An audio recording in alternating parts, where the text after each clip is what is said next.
Turbo киносуугт эргээд тавтай морил бид ээлжид цувралаа ярихад бэлэн болсон байна. Энэ удаад бидний наалтамхай хайр хэмээх саяхан нээлттэй хийсэн олон ангид киног та бүхэнд ярьж өгөх гэж байна. Зарим хайрын түүх бутран сарнсан дурсамжуудаас сүлжигдэн бүтдэг. Өнгөрсөн амьдралаа ирж хайхын төлөө амьсгал бүрээ зориулсан урт аялал. Харин наалтамхай хайр бол соёолчны жихэр шиг хамтлаг хайрын түүх. Гэхдээ энэ зүгээр нэг романтик энедмик кино биш. Энэ бол итгэл, эргэлзээний хоорондох загцал юм. Унтаж байгаа хайрыг сэрэж чадах болов? Ингээд кино хэрхэн өрнөхийг хамтдаа яг энэ цаг мөчөөс эхлүүлцгээе. Кинонд орцгоё.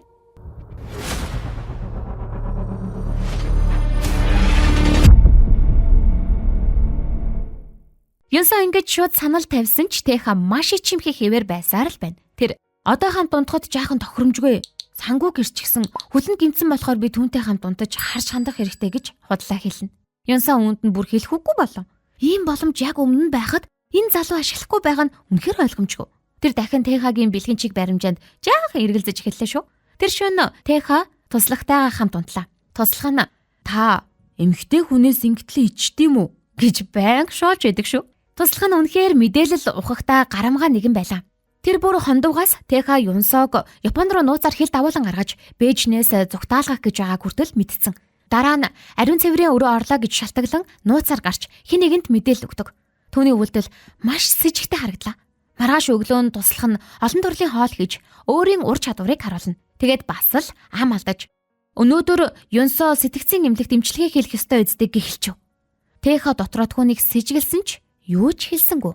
Эмнэлэг дээр эмч шинэ эмчилгээний арга турших санал тавилаа. Тэха өвдөхгүй үсттэй гэж санаа зовно.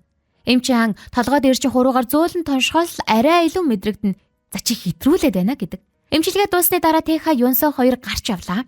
Юнсо мин Тэха руу харж байгааг анзаараад шууд л хардаад эхэлдэг. Лифтэнд хүртэл минь муухай харсаар байлаа. Тэр хоёрын дунд хардалтын үнэр баг үнэртгэн.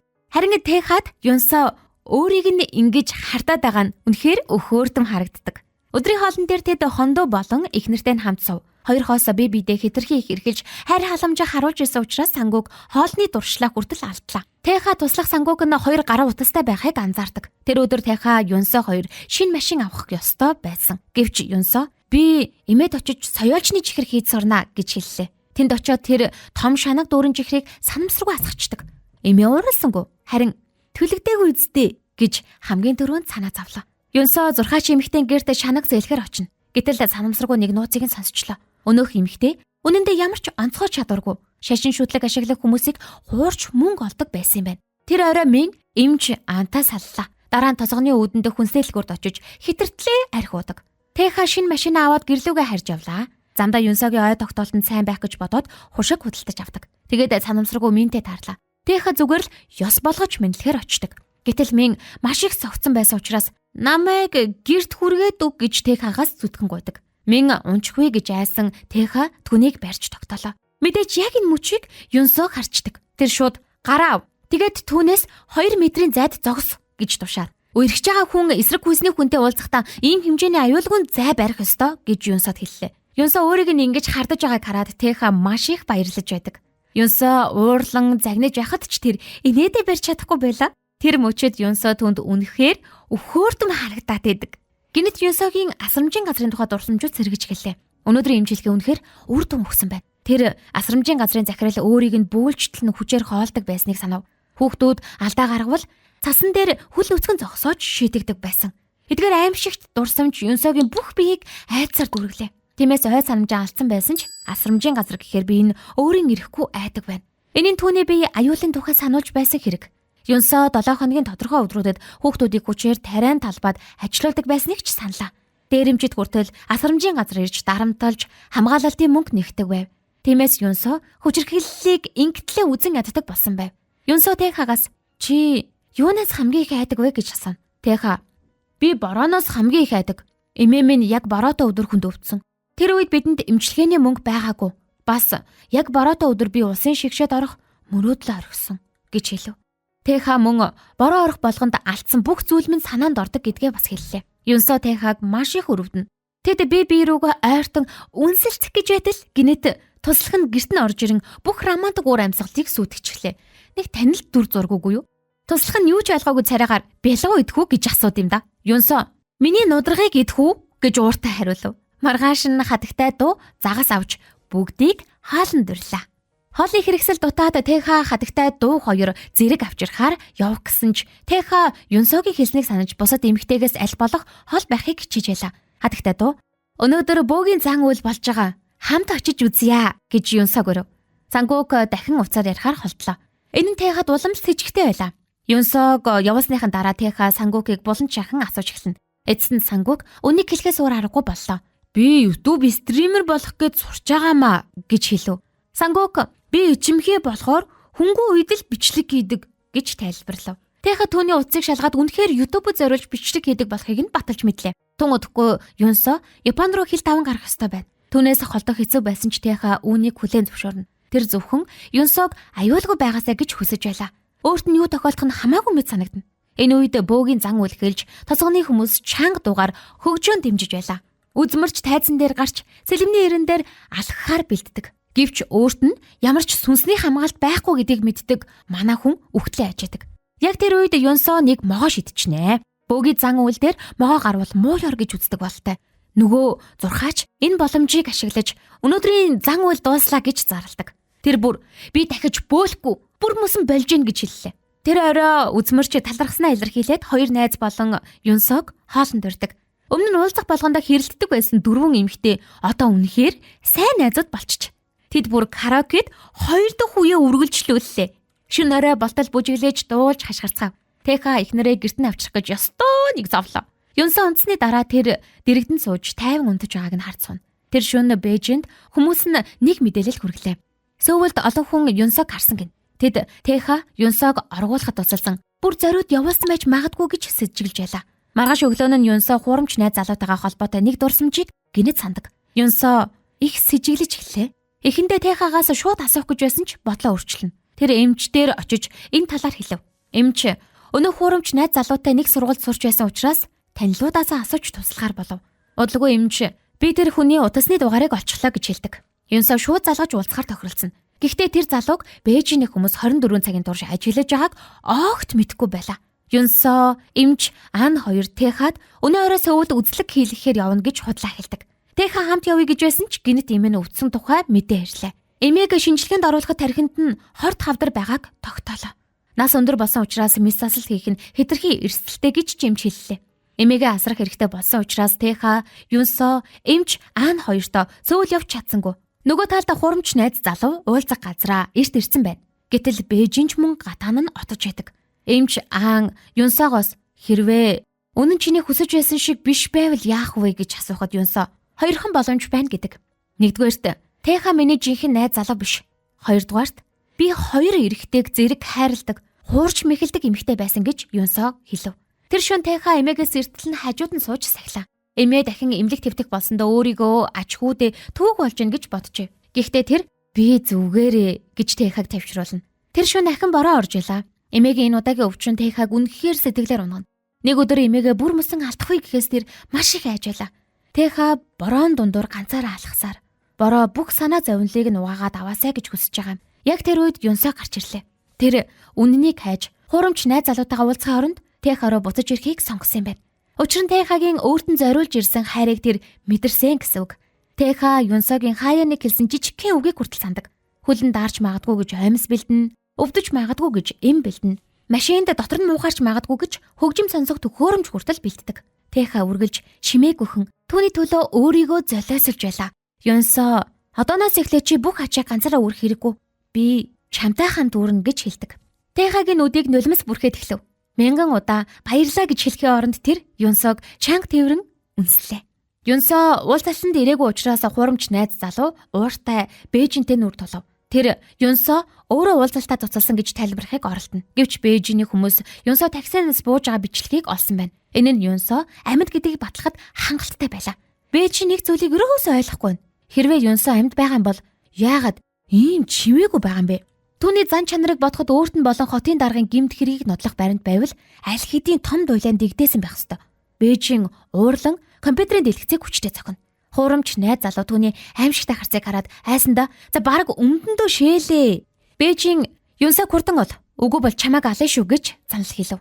Хуурамч найз залуу ариун цэврийн өрөөлөө нууцаар орж Юнсоо руу залхлаа. Гэвч Юнсоо уцаа авсангүй. Тэр одоо яахаач мэдэхгүй байна. Тэр орой Юнсоо эмэгтэй найзуудтай "Би өмнө нь 2 эрэгтэйтэй зэрэг үерхдэг байсан юм шүү дээ" гэж айж ийна гэдгээ хэлдэг. Тэр хэрвээ Техад хэлэхгүй бол сэтгэл тайван байж чадахгүй. Харин хэлчихвэл намайг орхиод явчихъя гэж айж ийна гэдэг. Үзмэрч эмэгтэй түүнд "Хуучин найз залуу гэдэг өгсөн хүнтэй л адилхан. Үнэр нь гарахгүй болтол хүн болчих хэрэгтэй" гэж зөвлөдөг. Бүгд санал нийлж "Амаал хамих. Энэ тухай Техад бити хэл. Зүрхийг нь шархлуулж хэрэггүй" гэж зөвлөдөг. Маргааш өглөө эмч Аан Минтэй уулзахаар өрөөндө дууддаг. Тэр Техаг дуран Минд бэлэг өгч эхэллээ. Амьс, эм, мөн хөгжим сонсох төхөөрөмж хүртэл бэлтжиж. Мин харин үүнийг хараад "Чи солиорч юу? Одоо үедхийн ийм хуучны романтик бэлэг өгдөм бэ" гэж загнав. Эмч Аан бүр өөрийнхөө амьдралдаа эргэлзэж эхэллээ шүү. Юнсоо Техагийн яг ийм бэлгүүдэд уярч буцаж очдог. Харин Мин намайг блоклоод харж их салтантаа оруулчихдаг. Яагаад гэж бодно. Маргааш өглөө нь Теха эмээ болон Юнсог дагуулan зугаалахаар явлаа. Теха майхан барих гэж маш их удсан учраас эмээ бараг үлсэж үхэх шахав. Эмээ шарсан мах идмээр байгаагаа хэллээ. Гэвч Теха "Эмч хоолны дэглэмээ сайн бариараа гэж хэлсэн штэ" гэдэг. Эмээ "Надад амьдрах хитгэн хоног үлдсэн байж магадгүй. Одоо хоолны дэглэм бариад яах юм? Энэ удаа намайг аврах гэж битгий мөнгөр амттай юмаа идэж байгаад тайван л явмаар байна" гэж хэлнэ. Эмээ Техаг маш их өрөвдөж байлаа. Түүний амьдрал багаасаа л хүнд байсан. Тиймээс өөрийг нь аврах гэж Теха бүхний алдаасаа гэж хүсэхгүй байна. "Би эмчилгээ хийлэхийг хүсэхгүй дээ биш ээ. Хими эмчилгээ хитрхи хийцүү. Дахиж тэр өвдөлтийг туулмааргүй байна" гэж хэлдэг. Эмээ үлдсэн амьдралаа аз жаргалтай өнгөрүүлэхийг хүсэж байлаа. Тэр Техаг "Чи сайхан амьдр. Аз жаргалтай бай. Тосгоны бүх хүн эрүүлэнх аюулгүй байгаасай" гэж юрөөлөө. Тэр орой туслах нь гэртээ маш баяртай ирлээ. Тэр Юнсоод "Миний гипсийг авчлаа" гэж хөөрнө. Үүнийг сонсон Юнсоо дотроо "Одоо эцэст нь нөхрөө буцааж авна да" гэж бодно. Сангук Техаг түүнээс хитрхи удаан зээлчихсэн мэт санагдлаа. Тэр орой Юнсоо ямар ч байсан Сангукээс Техаг буцааж авахар шийдсэн байлаа. Сангук нөхцөл байдлыг сайн ойлгож байна. Тэр "Би та хоёрын дунд 3-4 хүн болж байгаагаа мэднэ. Тиймээс би тусдаа байшин түрээсэлцэн" гэж хэлдэг. Үүнийг сонсоод Юнсоо шууд зангаа өрчлөө. Тэр төгс бэрх чиглэг нэмсэглэн "Өө ямар сайн юм бэ" гэж маш илдэг болно. Тэр шүн Теха эмээгээ асарч байлаа. Эмээ "Чи нас чинь явж байна. Хурдан гэрэл" гэж Техаг шахаж эхлэв. Яг тэр үед Юнсоо ирээд энэ яриаг сонсчихв. Тэр шууд л Техатай гэрлэж хамт амьдрах тухай мөрөөдөж эхэлдэг. Гэрлүүгээ харих замдаа Юнсоо гэрлэлийн тухай Техагаас асууна. Гэвч Теха асуултаас болтож шууд хариулахгүй байна. Зурхаач энэ яриаг санамсаргүй сонсчдөг. Мэдээ баталгаатай биш байсан ч тэр хов тараахаар маш хурдан шийдлээ. Маргааш өглөө нь Юнсоо өглөөний цайн дээр "Би сарны цэцэгт маш их дуртай" гэж дахин сануулж ялаа. Учир нь Теха нэг өдөр гэрлэх санал тавихдаа өөрийнх нь дуртай цэцгийг мэдэхгүй байх вэ гэж айсан гэсэн. Тэр үед Теха Сангукийн шинэ гэрээг цэвэрлэхэд тусалж байна. Тэнд нөгөө хүүгийн ээжтэй таардаг. Тэр "Та хоёр үнэхээр гэрлэх гэж байгаа мó" гэж асуув. Теха шууд "Тэнд бол болохгүй" гэж хариулав. Хүүгийн ээж энэ үгийг ховч 3 эмэгтэйд очиод хэлчихв. Зурхаач бас Техагийн утсаар ярьж байсныг нууцаар сонссноо ярьлаа. Теха утсаар "Би түүнтэй зүгээр л түр зур хамт байгаа. Өрөвдөөд хэд хоног харж байгаа юм" гэж хэлсэн байна. Үүнийг сонссон ховч 3 эмэгтэйнүүдэнд Техагийн нэр хүнд шууд нав сунлаа. Тэд Техаг жинхэнэ муу залуу гэж бодов. Гэвч Зурхаач ярианы дундуур яваад өгсөн учраас бүхнийг сонсоогүй юм байна. Үнэн дээр Теха тэр үед нэг цагаан нохооны тухай ярьж ирсэн юм. Гэтэл Зурхаач үүнийг Юнсогийн тухай гэж ойлгочих. Маргааш нь Юнсоо дэлгүүр хэсгээр явна. Сангук өнөө орой шинэ гэрлүүгээ нүүх гэж байлаа. Тиймээс Юнсоо өнөө орой нөхөртөөгөө жаахан романтик уур амьсгал бүрдүүлэе гэж боддог. Тэр цээж нь хит хавтгай харагдаг гэж бодоод өөртөө нэг зүйл авахар явдаг. Гэтэл Минтэй таралдаж баригдсан мэт сандарлаа. Мин "Жаахан шаалангу. Чи ой санамжаа алдсан болохоор Техатай холбоотой юу ч санахгүй. Харин надад түүнтэй холбоотой маш олон дурсамж бий" гэж хэлдэг. Юнсоо өрсөлдөгчдөө юу гэж бууж өгөх вэ? Хариуд нь "Бид хоёр удахгүй гэрлэн" гэж гайхууллаа. Мин сэтгэлээр унсан харагдаад Юнсоо өөрөө ч жаахан гэмшив. "Би арай хэтрүүлч шүү дээ" гэж бодлоо. Энэ хооронд ховч 3 эмэгтэй Техагийн үнэн санааг мэдхээр Сангукийн гэрийн гадаа нууцаар чагнаж байлаа. Тэд Техагийн нэг яриаг буруу сонсов. Теха "Би тэр хүнийг эмэгтэй хүн гэж хардаггүй" гэсэн утгатай зүйл хэлсэн байна. Гэтэл 3 эмэгтэй түүнийг Юнсогийн тухай ярьж ингээ ойлгочих. Яг Техагийн Юнсод ямар сэтгэлтэйг ярьж эхлэх мөчид том ачааны машин хажуугаар өнгөрч шанг дуут дохио өглөө. Тиймээс 3 эмэгтэй хамгийн чухал хэсгийг сонсч чадсангүй. Өө яана. Тэд зөвхөн туслахын та Юнсог яах гэж байгаа юм гэж асуусныг сонслоо. Тэха би түүнийг явуулнаа. Ой санамж нь эргээд ирмэгц явуулчихна гэж хариуллаа. Гэтэл үнэндээ Тэха Юнсог Япон руу хил давуулан гаргаж аюулгүй болгох тухай л ярьж исэн юм.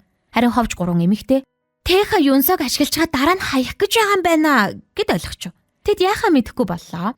Нөгөө хүүгийн ээж буцаж очиод толгойг нь жорлон дүрчмээр байна гэж уурлав. Яг тэр үед Юнсо баяртайгаар гүйж ирнэ. Тэр хитрхи хурдан гүйсэндээ худалдаж авсан нөгөө зүйлээ хүртэл унгаачлаа. Үүнийг харсан настай эмэгтэйчүүд бүр толгой зэгсэрнэ. Тэд энэ охины өөрөө ингэж хэмцүүлэх хэрэглээд байхаар найз залуу тоохгүй байгаа юм штэ гэж бодлоо. Гэтэл Юнсо юу ч мэдэхгүй баяртай хിവэр байла. Тэр өнөө өрөө жаахан романтик уур амьсгал үүсгэнэ гэж найзуудтай ярина. 3 эмэгтэй анхааруулахыг хоролцсон ч Юнсо сонссонгүй. Тэдний нүдэнд Юнсо яг л гал руу нисэж байгаа хэрвээхэ шиг харагддаг. Тэр өрөө Юнсо маш тачаангуй хувцаслаж Тэхаг хүлээж байлаа. Тэр яг л уруу татах бурхан мэт харагдана. Тэха түүнийг хараад биеийн халууд өгөж эхэлнэ.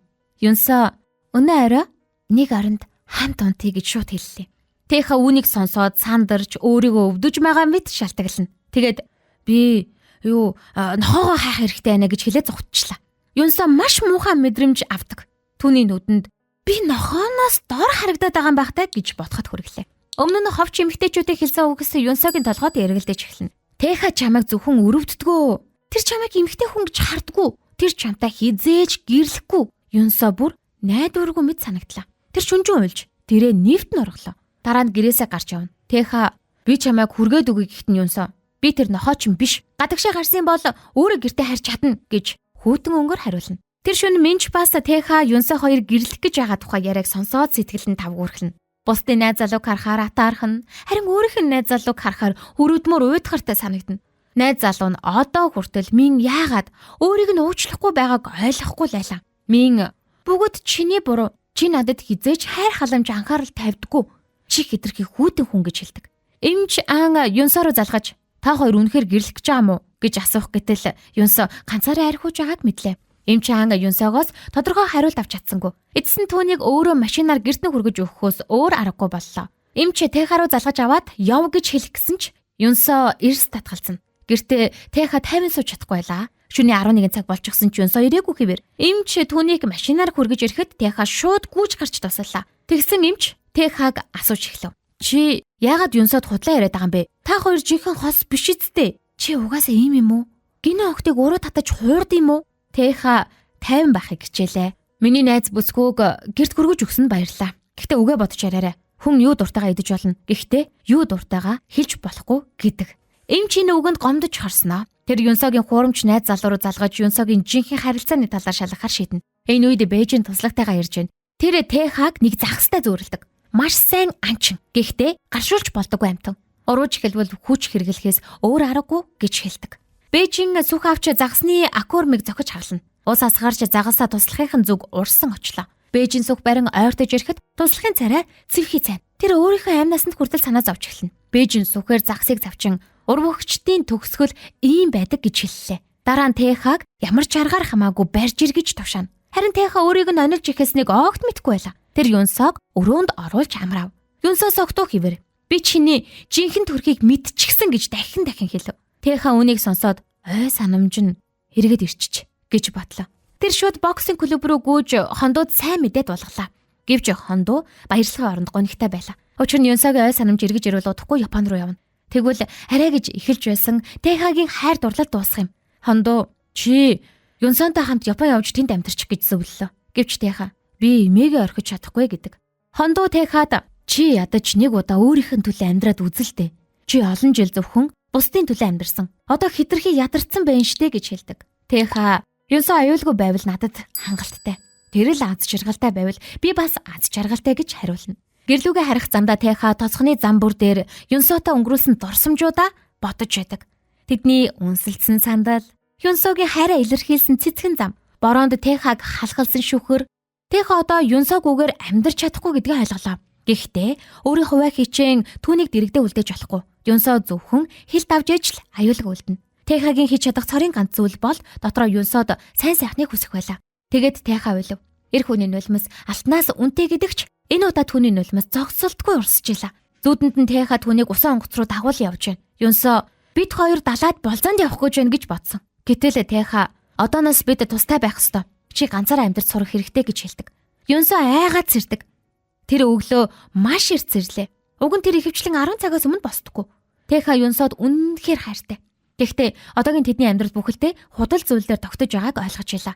Хэрвээ Юнсо энэ худал амьдралаас болж Тэха дурлсан бол хой санамж нь эргэж ирэхэд өөрийг нь хуурсанд уурлан хүзэн ядна. Мөн Юнсог Япон руу авч явах хөлөг удахгүй ирнэ. Тиймээс Тэха хэд хоногийн дараа чи эндээс явах хэрэгтэй. Шинэ газар очиж ганцаараа амьдрна гэж хэллээ. Юнсо үүнийг сонсоод цочирдон шууд уйлдаг. Би чамайг надад бас хайртай гэж бодсон болохоор энд үлдсэн штэ гэж хэлв. Харин Тэха зарим шалтгаанаас болоод би чамд худлаа хийлж энд авчирсан. Гэхдээ одоо бид цаашдаа хамт амьдрч болохгүй гэж хэлдэг. Юнсо уураа барьж чадалгүй гараараа зургийн жазыг зохиож гараа гэмтээчлээ. Тэха айж тэр дараа юм авахаргүй. Гэвч буцаж ирэхэд Юнсо алга болчих. Уцаа хүртэл орон дээрээ орхиод явчих. Тэха сандарч шууд гатагшаа гүйж хайв. Гэхдээ тосгоныг бүхэлд нь тойрсон ч олсонгүй. Тэха арга барагдаж хондуу хадагтай дуу сангууг нараас тусламж хүснэ. Бүгд хайхаар гарах гэж байтал ховч 3 эмэгтэйтэй таарлаа. Тэд Тэхаг харангуйта чи ямар муухай залуу вэ? Охины сэтгэлээр тоглолцоод энэ хүрдэл авчирчаад одоо гэрлэхгүй гэж байгаа мó гэж ээлжлэн загнана. Нилээ загнуулсны дараа Тэха нэг зүйлийг олглоо. Юнсогийн ой санамж огт сэргэж амжаагүй юм байна. Бүх зүйл ховчч эмэгтэйчүүдийн буруу ойлголтоос ихэлсэн байна. Ховч эмэгтэйчүүдийн ярианаас болж Юнсо Тэхад гомцсон. Харин Тэха Юнсогийн хэлсэн үгийг сонсоод ой санамж нь сэргэжээ гэж буруу ойлгосон. Тийм учраас л түүнд яв гэж хэлсэн байна. Ингээд хоёр талын буруу ойлголт Юнсог маш их шархлуулж тэр алаг болохоор шийдчих. Энэ үед Юнсо хот руу явж төрийн байгууллагын ажилтнаас өөрийн жинхэнэ хэн болохыг олоход тусламж хүсэж илаа. Тэр хурууны хээгүү гараа үзүүлээд би өөрийгөө хэн болохыг мэдэхгүй байна гэж нөхцөл байдлаа тайлбарлана. Яг тэр мөчөд Тэха машины хар хайрцгийн бичлэг байгааг санаад шалгалаа. Бүгд бичлэгийг үзэхэд Юнсо нэг таксинд цууцсан байна. Тэха таксины жолооч руу залгаж Юнсог хаанд буулгасныг асуугаад шууд давхин гарлаа. Ховч 3 эмэгтэй болон сангуугч машинд хамт суулаа. Тэд Тэхагийн жинхэнэ өндөр түвшний жолоодлогыг биеэрээ мэдэрлээ. Тэха хамаг хурдаараа явсан ч захиргааны байр хүрэхэд хаалгаа аль хэдийн хаачч. Гэвч тэр эргэлзсэнгүй. Шууд хашаад авч орон Юнсог хайлаа. Энэ үед эмч Юнсогийн хурамч найз залуутай уулзч яадаг. Өнөөх залуу Юнсотой хамт авахулсан зургуудыг үзүүлэн би түүний жинхэнэ найз залуу гэж нотлохыг оролдоно. Жинхэнэ мэд харагдах зургуудыг хараад эмч хүртэл Тэхад эргэлзэнэ. Харин Юнсо захиргааны байрнаас гарчихсан байна. Тэр өрөө түрээслэж шинэ амьдралаа эхлүүлэхээр явж байлаа. Тэха өөрийг нь хайсан гэж бодсон учраас сэтгэл нь маш их шархална. Яг Тэхаг бодож явдал нэг машин түүний сууж явсан таксиг гинэт хаана. Машинаас бууж ирсэн хүн нь өөр хинч биш. Юнсогийн санаж явсан Тэха байлаа. Таксины жолооч уурлаж толгоогүй юм шиг машин яаж яриад байгаа юм бэ гэж загнана. Гэтэл Тэха би энэ охины нөхөр нь түүнийг хайж явсан юм гэж шууд хэлдэг. Тэха Юнсогийн гараас барьлаа. Ховч 3 эмэгтэй бид түүний хамгийн сайн эгч нар нь гэж хэллээ. Сангууг харин би дүүн гэдэг. Хондоо болон эхнэр нь бид ах бэр эгчин гэж өөрсдийгөө танилцууллаа. Тэд бүгд Юнсод нэг зүйл ойлгохыг хүсчээ. Түүнийг хинч хаяагүй, тэр орон гэргүй хүн биш. Түүнд том гэр бүл байгаа. 3 эмэгтэй ярианаас Юнсо Тэха өөрийг нь олох гэж ямар их хурдалж ирснийг мэдлээ. Ховч 3 эмэгтэй бид хитрхи хов яриад юм их сайн шалгалгүй ярьснаас та хоёрыг буруу ойлголцуулсан юм байна гэж хүлээн зөвшөөрнө.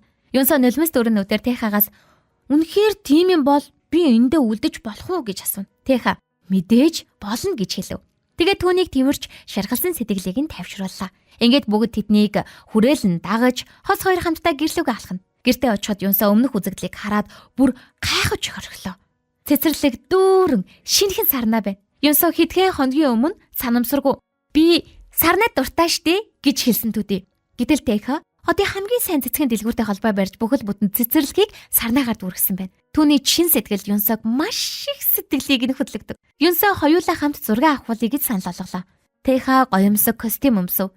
Юнсо цэвэрхэн цагаан даашинз өмслөө. Жинхэнэ хурмын даашинз байгаагүй ч Юнсо үнэхээр аз жаргалтай байлаа. Энэ жинхэнэ хурм биш байсан ч бүгд тэдэнд ерөөл хэлв. Сүм биш энэ цэцэрлэг ямар ч хормын танхимаас илүү олон цэцэгтэй байлаа.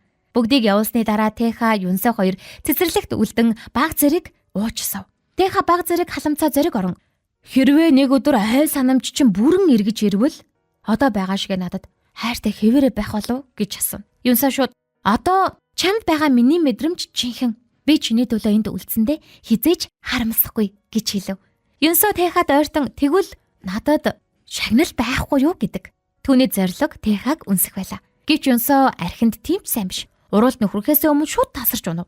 Тэха түүнийг болгоомжтой өргөж оронд нь орууллаа. Дараа нь гадаа гарч цэвэрлэгээ хийж байтал эмч хурж ирлээ. Эренгүүтээ шууд би Юнсог сөүлээс ирсэн прокурор гэдгийг мэдсэн. Тэр гүжийн тасганы жирийн эмэгтэй биш гэж хэлнэ. Тэха эмчийг хурамч найз залуутай уулзсан гэдгийг сонсоод сандарч эхэлнэ. Тэгээд чи түүнд хэрэг зүйл хэлсэн бэ гэж асууна. Эмч Тэхад бүрэн итгэхгүй байсан учраас шууд хариулсангүй. Өөр аргагүй болсон Тэха бүх үннийг хэллээ. Бээжиний бүлэглэл Юнсог мөрдөн шалгаж байсан хэрэг. Түүнийг алах гэж оролцсон явдал. Ой санамжаа алдсан шалтгаан. Тэха яагаад найз залуунд болж үжгэснийг бүгдийг нь ярьлаа. Бүхнийг сонссны дараа эмч үнэндээ би Жиханд юу ч хэлээгүй гэж хүлээн зөвшөөрнө. Сэтгцэн эмнэлгийн захирлын хувьд Юнсогийн нэрийг сонссон мөчөөс л ямар нэг зүйл буруу байгааг мэдэрчээ. Жиханы царайнаас хүртэл муу санаатай хүн болох нь харагдсан байна. Тиймээс эмч нөгөө найз залууд нь зориуд худлаа мэдээлэл өгсөн гэсэн үг. Чиний хайж байгаа эмэгтэй бол чиний таньдаг хүн биш. Зүгээр л андуурал байна гэж хэлсэн. Үүнийг сонсоод Тэха эцэст нь тайвширч амьсгаа авлаа. Хамгийн сайн найздаа талархсандаа Тэха цэцэрлэгийнхээ хамгийн гоё сарнаанаас хүртэл өгнө. Гэвч нэг зүйл тэдний төсөөлөөгүйгээр өрнөнө. Эмч буруу хүн гэж хэлсэн ч Жинха Бээжин дээр буцаж очиод бүхнийг мэдээлсэн байна. Тэр бүр эмчийн утасны дугаарыг хүртэл Бээжинд өглөө. Харин өмнөх шөнө Юнсо санамсаргүйс эрэхтэй Тэха эмч хоёрын хаалганы дэргэд ширүүн зүйл ярьж байгааг харсан байна. Тэгээд Юнсо бүгдийг буруу ойлгочдөг. Эмч надад сайн юм шиг байна. Тэгээд Тэхата намайг булаацалтахаар ирсэн юм шиг байна гэд бодчихдог. Юнсо эмчаанд би чамд огт дургу. Тиймээс миний найз залуутай ирж юусоо хэрэлдэхэ боль гэж шууд хэлнэ. Үүнийг сонссон эмч баг инээдэ барьж чадсангүй. Тэр би гинэн цэвэрхэн төрлийн охинд дуртай. Чам шиг ой санамжаа алдсан хүнд лав биш гэж хариулна. Юнсо шууд сөрж ой санамжаа алдсан хүн хангалттай гинэн цэвэрхэн биш гэж үү? Ингээд тэр хоёр халуухан маргалдаж эхэллээ. Бараг нэг цагийн дараа Юнсо эцэст нь тулаанаа дуусгадаг. Тэгээд Тэхаг тавьшруулж би бүх зүйлийг асуудалгүй зохицуулсан шүү гэж хэллээ. Гэтэл сүүжиг хараад Юнсо гинэд эн чин эмчийн дуртай гинэн цэвэрхэн төрлийн охин биш үү гэж бодно. Энэ хооронд тосгонд Пён өндөр оноотой шалгалтын дүнгээ ээжтэй үзүүлэхээр гүйж ирлээ. Ээж нь өмнө нь дараагийн шалгалтаараа бүтэн оноо авбал боксоо үргэлжлүүлж болно гэж амласан юм байна. Тэр үед хүүгийнхээ чадварыг мэддэг болохоор бүтэн оноо авч чадахгүй гэж бодон зүгээр л том ярьсан. Гэтэл хүүн бүтэн оноо аваа зогсохгүй сургуулийнхаа шилдэг 5 сурагчийн нэг болчих. Ээж нь өөр аргагүй болж хүүгээ өөрийн биеэр боксын зааланд хүргэж ирлээ. Пёны ээж Тэхад нэг болцол тавина. Миний хүүг гангстрийн зам руу битгий оруулаарай. Зөвхөн спортын зөв хүмүүжил, эрүүл сэтгэлгээг зааж өгөөрэй гэдэг. Харин Тэха би Пёныг хизээж буруу зам руу оруулахгүй гэж амлалт өгнө. Энэ үедээ Сөүлд хотын дарааг Юнсо амьд байгааг мөн мэдлээ. Хотын дарааг Бээжинтэй нэг талд байсан учраас Юнсогийн гарт байгаа нулах баримтуудаас маш их айжуулаа. Тэр удахгүй ерөнхийлөгчийн сонгуульд нэр дэвших гэж байсан учраас ийм эмзэг үед ямар ч туйлан гарч болохгүй гэж хэлдэг.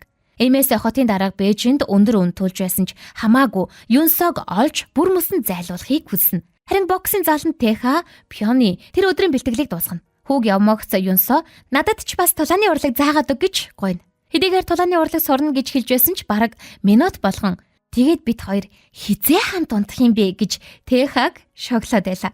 Тэха яаж хариулахаа ч мэдэхгүй сандрна. Маргааш нь бүх тосгоныхон Пёны анхны тэмцээнийг үзэж дэмжихээр боксын ортонд очлоо. Пён улаан, өрсөлдөгч нь цэнхэр өмсгөлтэй. Эхний үе эхлээд хэдхэн минут өнгөрөхөд Пён өрсөлдөгчөө нокаутанд оруулаа. Хоёрдугаар үедж тэр эрч хүчээ алдалгүй дахин төгс оноо авна. Гуравдугаар үед маш гоёмсог хөдөлгөөн хийж оноо авахд үзэгчид шуугилдан баярлалаа. Пён ялсаар шууд финалд шалгарлаа. Дасгалжуулагч Хондоо энэ бол хамгийн сүүлчийн шийдвэрлэх тулааг санаа зовоолгүй өөртөө итэг гэж захина. Пён рингенд гарч дараалсан зохилтуудаар өрсөлдөгчөө булан чахлаа. Гэтэл өрсөлдөгч нь цэвэрхэн ялж чадахгүйгээ ойлгоод бохор арга хэрэглэхээр шийддэг. Тэр сул тогтсон төмөр тулгуурыг анзаараад Пёныг зориуд түүн рүү шидчихв. Төмөр дэгээ мулдарч Пён рингнээс доош унлаа. Хондоо маш их уурлана. Танаа тоног төхөөрөмж яасан муу юм бэ гэж зохион байгуулагчдыг буруутгана. Гэвч тэд асуудлыг тоосонгүй. Тамирчин хүнд гэмтсэн тул тулааныг зогсооно гэж зарлалаа. Тэгээд бүр Пёныг ялагдсан гэж тооцдог. Ийм шийдвэрийг хэн хүлээн зөвшөөрөх юм бэ? Гэвч зохион байгуулагчдын шийдвэрийн эсрэг хүмүүс яаж чадсангүй. Яг тэр үед Юнсо урагш гарлаа. Хэдийгээр Юнсо ой санамжаа алдсан ч хууль эрх зүйн мэдлэг нь толгойд нь хിവэр байна. Тэр холбогдох хуулийн залтуудыг нэг нэгээр нь хэлж эхлэхэд зохион байгуулагчид дуугүй болов. Тоног төхөөрөмжийн доголдолоос болж тамирчин хүнд гэмтсэн бол гэр бүлэн зохион байгуулагч болон тэмцээнд хариуцлага хүлээсэн бүх этгээдийг шүүхэд өгөх хэрэгтэй гэж Юнсо хэлчихлээ. Тэр хүн юу ч хэлж чадахгүй болж шүүгч нартай 15 минутын яаралтай хурал хийхээс өөр аргагүй болно. Хэтэрхий удаж байгааг хараад хондоо шүүгчдийн өрөөлөө очин шудраг шийдвэр шаардав. Гэхдээ түүнийг дотгош оруулсангүй. Иймээс гаднаас нь чанга хашгирч эхэлнэ. Харин яг ард нь хэн нэгэн Бээжин рүү уцтаж байгааг тэр анзаарсангүй. Хондоо болон бусад хүмүүсийн шахалтаар зохион байгуулагчид Фёнд дахин тулалдах боломж өгнө. Энэ удаа Фён бүрэн бэлтгэлтэй өмнөх бохир тоглолтоос болж уур буцалсан байлаа. Тэр өрсөлдөгчдөө мартагдахааргүй хариу барив. Эцсийн нокаутаар ур чадваргүй бол хичнээн хуурсан ч эцэстээ ялагддаг гэдгийг үнтэйхэн ойлгуулна. Ялалтын баяраа тэмдэглэсний дараа Фён ээжигээ хайжгүй. Тэгтэл ээж нь буланд суугаад уйлж идэг. Өмнөх осол ээжийг нь үнэхээр их айлгачиж ямар ч ээж хүүгээ гэмтэж байгааг харахыг хүсгүй штэ. Гэхдээ хэрвээ энэ нь хүүгийнх нь өөрийнх нь сонгосон мөрөөдөл бол зүрх нь өвдсөн ч дэмжихээр шийдлээ. Ингээд бүгд баяр хөөртөгөөр гэрлүүгээр буцна. Яг тэр үед Юнсо ахлах сургуульд байхдаа боксын тэмцээн үзэж байсан нэг дурсамжаа гинт сандаг. Тэр тэмцээнд нэг тамирчинд их дуртай байсан ч царайг ногт санаж чадсангүй. Харин тэр залуу маш царайлаг байсан гэж хэлэхэд Тэха өөрийнх нь тухай ярьж байгааг шууд ойлголоо. Тэр баярлсандаа инээдээ нууж чадахгүй байдаг. Маргааш нь Юнсо тосгоны замаар алхаж яваад хувь тавиланг нь өөрчилсөн өнөөх ухаалаг цагийг оллоо. Гэвч тэр цагтай холбоотой юу ч сансангүй. Яг тэр мөчид Бээжин артан зогсож идэг. Өмнөх өдөр хүмүүс нь түнд Юнсо үнэхээр ой санамжаа алдсан байна. Тэха түүнийг хүдэ авчирч тайван амьдруулах гэж байгаа болтой гэж мэдээлчих. Бээжин үүнд итгэсэнгүй. Тиймээс өөрийн биеэр шалгахаар ганцаараа ирсэн байв. Юнсо Бээжинийг хараад оогтой хайсангүй. Тэр цагийг үзүүлээд энэ таны цаг юм уу гэж асуулаа. Бээжин тайвнаар ойртон ирээд цагийг авч баярлалаа гэв. Юнсо гэхдээ эн чинь эмэгтэй хүний цаг байна штэ гэж сэжиглэв. Бээжин жоохон эвгүй өнгөөр эмэгтэй хүний цаг мөн. Гэхдээ одоо миний гарт байгаа болохоор минийх гэв. Өмнөх хүнийхээ аимшигтай хүүтэн уур амьсгалыг мэдэрсэн Юнсо дахиж маргалцсангүй. Шалтак хилээд л холдов. Бээжин ч түүнийг зүгээр явууллаа. Гэртээ ирээд Юнсо Тэхагийн эмээд өнөөх хачин ирийн тухай ярина. Эмээ сонсоод шууд костюм өмсөн эр хүн эмэгтэй хүний цаг зүүдийн бол тэр чин гарцаагүй гей байх гэд үгнэлээ. Яг тэр үед Саньё ирж Юнсод тухайн сарын цалинг нөгнө. Юнсо энд зүгээр соёлчны чихэр хийхэд тусалж байсан болохоор үнэхээр цалин авна гэж огтоо бодоогүй байна. Тиймээс маш их баярлдаг. Эмээ энэ мөнгөөрөө гоё хувцас аваарай. Хачгууд минь буцааж өгч болохгүй шүү гэж хэллээ. Харин тэр үед Бээжин эмчдэр очижээ. Тэхагаас Бээжиний ямар аимшигтай хүн болохыг сонсож байсан эмч түүний урд суухдаа өөрийн ирэхгүй чичирчээлаа. Энэ хөгшин үнгийг амархан хурж болохгүйг тэр мэдчихлээ. Тиймээс үннээс багахан хэсгийг хэлэхээр шийддэг. Юнсо үнэхээр ой санамжаа алдсан. Нэг өдөр гинэтэ Жихан гэдэг нэрийг сансан. Тэгээд би Жихантай холбоо барьсан. Гэхдээ дараа нь түүнийг сайн хүн биш гэдгийг нь мэдэрсэн болохоор Юнсогийн талаар үннийг хэлээгөө гэдэг. Тэгээд тэр би зүгээр л өвчтнөө хамгаалахыг хүссэн эмч. Босод зүйлтэй ямар ч холбоогүй, өөр зүйл мэдэхгүй гэж тангаргалах шахам хэллээ. Энэ хагас үнэн түүх Бээжинийг түр зур итгүүлнэ. Тиймээс тэр эмэлгийг орхиод явлаа. Харин Тэха гэрлүүгөө явж байна. Юнсогийн дуртай Джеймс цэцгийг хүртэл худалдаад авчиж. Гэтэл гинэт танил хоолой нэрийг нь дуудлаа. Тэха зочин эргэж хартал Бээжин яг ардан зогсож байдаг. Урагш шалхаж ирээд Тэхагийн авч явсан цэцгийг хөлөөрөө няцаллаа. Хажуугийн гарын хүн Тэхагийн өвдөг рүү өшөглөж сөхрүүлнэ. Гэвч Бээжин түүн рүү муухай хараад түүнд битгий гар хүргэж тушаана. Тэха болоо Бээжиний хамгийн их итгэдэг хүн байсан. Тиймээс түүнийг урвсныг Бээжин хүлээн зөвшөөрч чадахгүй байлаа. Энэ нөхцөлдөөч Тэха өөрийгөө биш зөвхөн Юнсог л бодож байдаг. Тэр Юнсо бүх ой санамжаа алдсан. Түүнд ямар ч аюул учруулахгүй түүнийг зүгээр л орхичих гэж гуйдаг. Гэвч Бээжин ууртайгаар Тэхаг босгоод өөр газар дагуул явлаа. Гэрэл асгаа түүний урд өмнө нь өөртөө хамт ажиллаж байсан итгэлтэй хүмүүс нь байна. Тэхаг урвсан гэх шалтгаанаар тэднийг аль хэдийн үгтлэн зодтсон юм байна. Гэхдээ Бээжиний шийтгэл үүгээр дууссангүй. Тэр нэг хүний хөлийн ширэмсийг таслав. Тэхаг хүмүүс нь барьчихсан учраас хөдөлж чадсангүй. Өөрийн хүмүүс нь өвдөлтөндөө орилохыг тэр юу ч хийж чадлагүй харав. Дараа нь 2 дахь, 3 дахь хүний хөлийг мөн адил гэмтээв. Тэд Тэха биднийг хавраач гэж оролцгоно. Эцэст нь Бээжин шийтгэлээ зогсоож Тэхаг гадагш чирэн гаргав. Тэха хүмүүсийн төлөө өөрийнхөө амийг өгөхөд ч бэлэн гэдгийг тэр мэдчихлээ. Гэхдээ Бээжин түүнд тийм амархан гарах боломж өгөхгүй байв. Бээжин одооноос эхлээ чи өдөр бүр айдастай амьдрна. Чамд болон Юнсод ямар аимшигтай зүйл тохиолдохыг төсөөлж чадахгүй гэж занл хэлв. Дараа нь хүмүүсээрээ Тэхаг тосгон руу хөргүүллээ. Бэйжин нэг зүйлийг баттаа мэджээ. Тэха Юнсогийн гарт байгаа 2 дахь нотлох баримтын талаар мэдэхгүй. Харин Юнсо өөрөө ой санамж алдсан. Тиймээс Бэйжин түүнийг алхахаас өмнө бүхнийг сануулгах хэрэгтэй гэж шийддэг. Тэха тосгоны үүдэнд буцаж ирэхэд хондоо ихнэр нь болон түүний хүмүүс гүйж ирлээ. Тэха бүх зүйл нурчлаа. Бэйжин өшөөгөө авч эхэллээ. Би одоо нэг газар явах хэрэгтэй гэж хэлв. Тэр бүгдэд та нараа тосгонд үлдээд Юнсог хамгаал. Намайг байхгүй үед түүнд юу ч тохиолдож болохгүй гэж захина. Энэ үед эмч шүн орой болтол эмнэлгээсээ гарахаас хүртэл хайжаалаа. Гэтэл гэнэт Тэха хурж ирэв. Тэр Бэйжинтэй тэмцэхэд надад туслаач гэж эмчээсгүй. Эмч айсандаа ихэндээ шууд татгалздаг. Тэр өөрийгөө аюулд оруулахыг хүссэнгүй. Гэхдээ Тэха нэг чухал зүйлийг ойлголоо. Бэйжин Юнсог яагаад одоо хүртэл амьд байлгаж байгаа юм бэ? Хариулт нь тодорхой байна. Юнсод Бэйжинийг сүрүүлж чадах ямар нэг зүйл одоо хүртэл байгаа. Тэха тэр зүйл юу болохыг олж мэдхийг хүснэ. Эмч татгалзаар байтал яг тэр үед сүүжийн үүдэнд гарч ирлээ. Түүний өмнө сүртэй харагдахыг хүссэн эмч гинэт чангаар Тэха юу хүссэн ч би тусна гэж хэлждэг. Өөрийнхөө амар өөрийгөө асуудалд оруулсан нь л энэ. Ингээд эмч Жихантай уулзахаас өөр аргагүй боллоо. Тэр Бэйжин өөр дээр нь ирсэн бичлэгийг Жихад үзүүлв. Дараа нь эмчийн сэтгэл зүйн арга барилаа ашиглана. Хэрвээ бид хоёр Юнсо юу нууж байгааг хурдан олж тэр зүйлээр Бэйжинийг сүрдүүлэхгүй бол утгагүй хоёулаа түүний гарт үхнэ гэж итгүүлнэ. Яриа үнэхээр логиктой сонсогдож байсан учраас Жихан мэддэг бүхнээ бүгдийг хэлж. Мэдээлэл авсан эмч машинда буцаж очиод Тэхад ухаалаг цагнаас гадна Юнсод өөр нэг нотлох баримт байгааг хэлдэг. Тэр 2 дахь нотлох баримт нь Бэйжин болон хотын дарга хамтран гэмт хэрэг үлдэж байсныг баталж чадна. Эмч Тэхад чагнах төхөөрөмж болон GPS илрүүлэгч өглөө. Одоо бид маш болгоомжтой байх хэрэгтэй. Бэйжиний хүмүүс биднийг хянах ёсгүй гэв. Буцах замд Тэхад нэг найз нь Юнсог Япон руу авч явах гэж байсан хөлөг цуцлагдсан гэж мэдэгддэг. Энэ бол Бэйжиний хийсэн ажил гэдэг нь ерөөсө бараг л тодорхой. Гэхдээ Тэха бууж өгсөнгүй. Тэр Кайдогоос өөр хөлөг ямар ч аргаар хамаагүй олоод өгөөч гэж гуйдаг. Тэха боксын заланд буцаж ирээд чагнах төхөөрөмж байгаа эсгийг бүхэлд нь шалгалаа. Аюулгүй гэдэгт итгэсний дараа хондууд Юнсод Бэйжиний гэмт хэргийг нотлох баримт одоо ч байгаа. Тиймээс ямар ч үнээр хамаагүй түүнийг эндээс гаргах ёстой гэж хэллээ. Пүрэв гарагт Тэха гэртээ ирлээ. Юнсо анхны цалингийнхан талыг зарцуулж Тэхад цоо шин гутал аваад өгсөн байв. Нөгөө талыг нь өгөөд үүгээр имэд им аваарай гэж хэлв. Тэхагийн сэтгэл маш их хөдлөн. Гэхдээ энэ нь түүнийг Юнсог Солонгосоос заавал гаргах ёстой гэсэн шийдвэрт нь бүрчих бат болгож өгнө. Юнсог унтуулсны дараа Тэха сангүүгтэй уулзлаа. Тэр Бэйжинд хөлийн шүрмсөд таслуулсан хуучин хүмүүсийн эмчилгээний мөнгийг хүргэж өгөхийг хүслээ. Тэд надаас болж ийн хэрэгт өртсөн гэж хэлнэ. Маргааш нь Юнсо Тэхаг костюм өмсөд гарах гэж байгааг хараад хаашаа явж байгаа юм гэж асуув. Тэха гангстрын амьдралдаа босож орно гэж хэлэхэд Юнсо түүнийг болиулах гэж бүх хүчээрээ оролдлоо. Яагаад дахиад тэр амьдрал руугаа орох гээд байгаа юм бэ гэж асуув. Тэха худлаа ярина. Эмээг илүү сайн эмнэлэгт эмчлүүлэх хэрэгтэй. Боксын дасгалжуулагчийн цалин хүрэхгүй байна. Гэхдээ Юнсо тэгвэл өөр ажил олж болно штэ гэж гуйсан ч Тэха хүүтэн царай гарган яваад өглөө. Энэ бүхнийг ховч 3 эмэгтэй харцсан байв. Яг тэр үед сангууг хурж ирлээ. Гурвуулаа түүнийг барьж аваад өрөөнд чирэн оруулж мэддэг бүхнээ хэл гэж шаардлаа.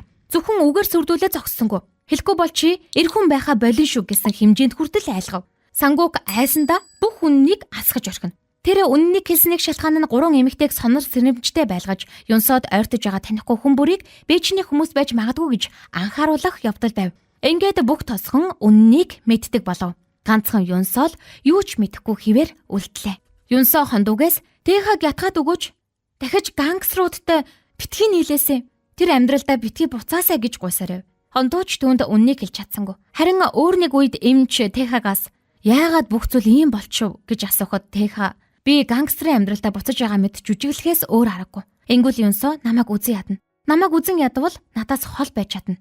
Тэгвэл аюулгүй үлдэн гэж хариулна. Тэха бүтэн өдөр галуур явсны эцэс туйлдан гэртээ ирлээ. Тосгоны үүдэнд ирэхэд 3 эмэгтэй гүйж ирээд түүнийг тэрв. Бид бүгдийг мэдсэн. Энэ бүхэн өнгөрнөө. Ямар нэг гарц заавал олдно гэж тайвшрууллаа. Тэд Тэхагийн гарын шархыг нь боож өгөөд амттай хоол дүүрэн тавг гаргаж ирэв. Тэха цадтлаа идээд гэрлүүг явлаа. Юнсо хашаанд суусаар түүнийг хүлээж. Тэр бүтэн өдөр сайн бодож. Тиймээс Тэхаг хараад ерөөсөө загинсангүй. Зүгээр л ажил дээрээ их ядарвуу гэж намуухан асуув. Тэха гинэт Юнсод өөрийгөө хамгаалах арга зааж өгөхөр шийдлээ. Өөрөө хажууд нь байхгүй үед Юнсо ядаж өөрийгөө хамгаалж чаддаг байгаасаа гэж хүссэн юм. Юнсо маш нухацтай суралцж байлаа. Тэгсэн Тэха гинэт араас нь чанга тавирлаа. Юу ч болсон. Чи амьд байх ёстой гэж хэлв. Юнсо гайхан. Яг юу болоод байгаа юм бэ? Надад хэлж болохгүй мүү гэж асуув. Гэвч Тэха хариулсангүй. Салхи хүү төрж байна. Хурдан гэртээ ор гэж хэлв. Өнөөдөр пүрэв гараг. Юнсо эндээс явах ёстой өдөр нь ирчээ.